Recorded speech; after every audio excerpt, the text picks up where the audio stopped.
Board exam में अक्सर पूछी जाती है आपकी थेल्स थ्योरम, बहुत इंपॉर्टेंट है। देखिए या तो आपको इसका स्टेटमेंट दे दिया जाएगा जो स्क्रीन पे दिखाई दे रहा है, या फिर आपसे डायरेक्ट पूछ लिया जाएगा कि थेल्स थ्योरम को सिद्ध करो। तो यहाँ पे करना क्या होता है, शॉर्टकट में सीखेंगे। सबसे पहले एक त्रिभुज बनाना है ABC, ठीक है। BC के समांतर रेखा खींचनी है हमें, क्या, DE जो हमें दिया गया है, तो ये चीज हम यहाँ पे लिख लेंगे, ठीक है। BC के समांतर रेखा हमने DE लिख ली यहाँ पे। उसके बाद हमें सिद्ध क्या करना है, सिद्ध करना है हमें ये जो AD और DB का अनुपात है ये बराबर होगा AE और EC के, ये चीज हमें सिद्ध करनी है, ठीक है। अब देखिए रचना हमें क्या करनी है वो हम अभी बाद में लिखेंगे, अब करनी है हमें उत्पत्ति। तो उत्पत्ति में आप देखिए सबसे पहले हम इधर वाली भुजा के लिए लेंगे, इधर वाली भुजा के लिए हमें क्या लेना है, त्रिभुज पहले लेंगे ADE। तो हम लेंगे त्रिभुज ADE का क्षेत्रफल, ठीक है।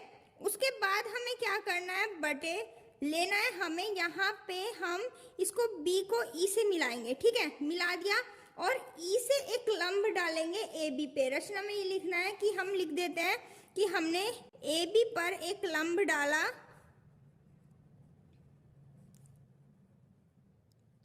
इसको नाम दे देते हैं, हमने इसको नाम दे दिया N। तो कौन सा लंब डाला, AB पर लंब डाला हमने N, ठीक है। तो अब हमें क्या करना है, देखिए यहाँ पे हमने एक त्रिभुज ले लिया ADE और दूसरा त्रिभुज हमें लेना है BDE। क्या लेना है, त्रिभुज BD और E, ठीक है, का क्षेत्रफल। इनका क्षेत्रफल लेना है। हम जानते हैं कि त्रिभुज का क्षेत्रफल क्या होता है, 1/2 आधार गुना ऊंचाई। 1/2 तो आपने ऐसे लिख लिया। अब यहाँ पे आधार क्या लेना है और ऊंचाई क्या लेनी है, ये चीज समझने की है। देखिए यहाँ पे हमें आधार लेना है जो आपको ऊपर दिया जाना है सिद्ध करने को, ये चीज लेना है, यानी हमें AD तो ले लेना है आधार। अब ऊंचाई क्या लेनी है, ऊंचाई जो हमने लंब डाला था ना NE, तो इसी को हमने EN या NE कुछ भी लिख लो, ये हमारा हो जाएगा ऊंचाई। नीचे वाले के लिए लिखेंगे 1/2 गुना आधार, इसके लिए क्या लेंगे, जो सिद्ध करवा रहा है उसी को लिख दो, ठीक है। DB इंटू में हमारा क्या आ जाएगा, ऊंचाई हमें सेम लेनी है, तो हमारी क्या आ जाएगी E और N। EN से EN कैंसिल, 1/2 से 1/2 कैंसिल। तो देखिए यहाँ पे हमारा क्या बचेगा, AD अपॉन में DB। ये हो गई equation number first.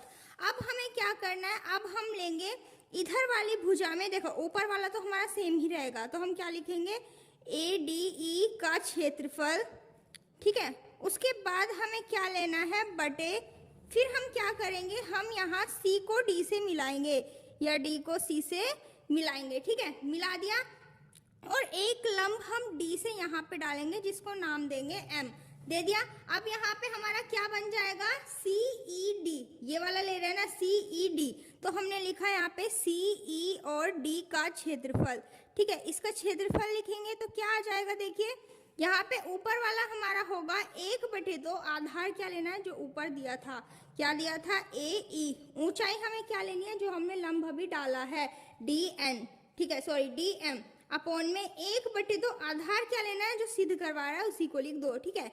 EC into में हमारी ऊंचाई सेम ही रहेगी, क्या, DM। DM से DM कैंसिल, 1/2 से 1/2 कैंसिल, तो क्या आ जाएगा हमारा AE अपॉन में आ जाएगा EC। इसको ले लिया मैंने इक्वेशन नंबर सेकंड। अब देखिए हमें क्या करना है, देखो हमने 9th क्लास में एक फिर में पढ़ी थी कि दो समांतर रेखाओं के बीच में जितने भी आपके कोण बनते हैं, सॉरी त्रिभुज बनते हैं, वे सारे क्षेत्रफल समान होते हैं। या सीधा सीधा समझो, ये जो आपके इस बॉक्स के अंदर जो दो त्रिभुज बन रहे हैं ना, इनका क्षेत्रफल समान है। क्या लिख देंगे, इन दोनों को समान लिखना है बस, ठीक है। क्या लिखेंगे, त्रिभुज BDE का क्षेत्रफल, ठीक है, बराबर होगा किसके, त्रिभुज CED के क्षेत्रफल के, ये चीज लिख के, ठीक है, का क्षेत्रफल के, नहीं का क्षेत्रफल। उसके बाद सीधा सीधा हमें जो सिद्ध करवा रहा था ना, यही वाली लाइन लिख देनी है। क्या लिख देंगे, AD अपॉन में DB बराबर होगा AE अपॉन में हमारे किसके, AE अपॉन में EC के, ठीक है। इसको लिखेंगे यहाँ पे अतः है, तो ये हमारा प्रूव्ड हो गया है। आई होप आपको अच्छे से समझ आया होगा। अपने सभी दोस्तों में शेयर कर दीजिए और बहुत इंपॉर्टेंट है, अच्छे से इसको रेडी कर लीजिए, ठीक है।